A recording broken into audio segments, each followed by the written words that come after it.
Hi there, this is Kristen. And you are watching Daily Top Stories on newslines365.com. Today's first story is from early detection of cancer. Scientists are closer than ever to detecting cancer in its early stage. There are hundreds of scientists working on a technology known as liquid biopsy, which examines blood samples in search of fragments of DNA that have been shed by cancer cells. An early cancer diagnosis has emerged as a crucial objective in the field of oncology.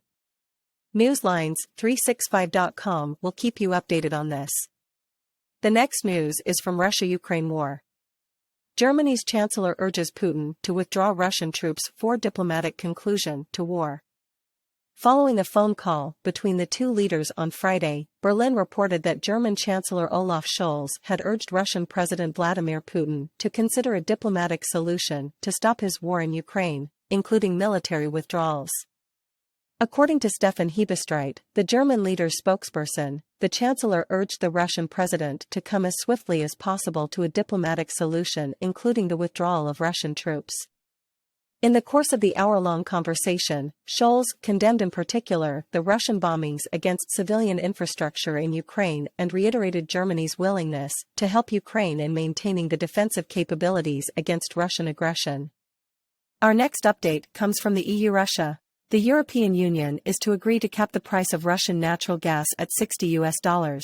On Friday, Poland declared its support after receiving assurances that the limit will be maintained at 5% below the market rate.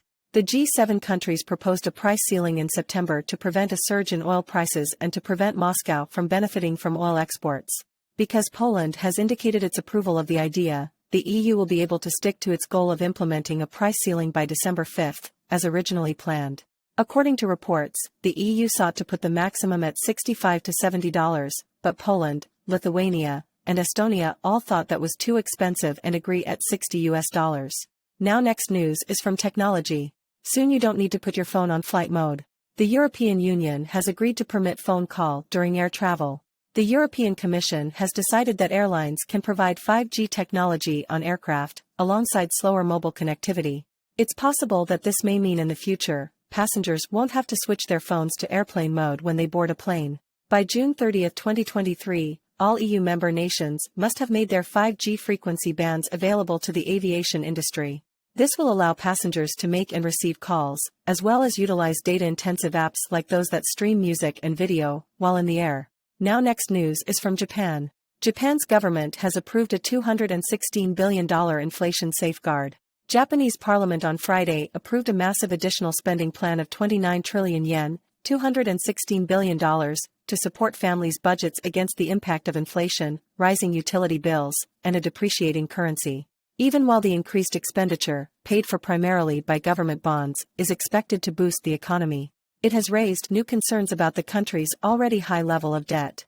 The rising cost of imports into Japan as a result of both rising prices outside and a depreciating yen has contributed to the country's rising inflation rate. Because economic growth has been sluggish for so long, the government has mostly avoided hiking interest rates in order to combat inflation, instead opting to increase expenditure instead. Today's last news is on COVID-19. Yesterday newslines365.com raised its concern over new wave of COVID-19, and now the same concerns raised by World Health Organization. World Health Organization warns that a lapse in COVID-19 strategy might lead to the emergence of a lethal new strain. Lapses in strategies to tackle COVID-19 this year continue to create the perfect conditions for a deadly new variant to emerge, the World Health Organization's Director General Tedros Adhanom Ghebreyesus said on December 2. He added that several nations are easing off on surveillance, testing, and vaccine efforts. This is despite the fact that the illness has already taken the lives of almost 6 million people. For more information, please visit newslines365.com. That's all for today. You are watching newslines365.com. We would like to express our gratitude to you for viewing today's top news stories from around the world. See you tomorrow. Until then, goodbye, and stay safe.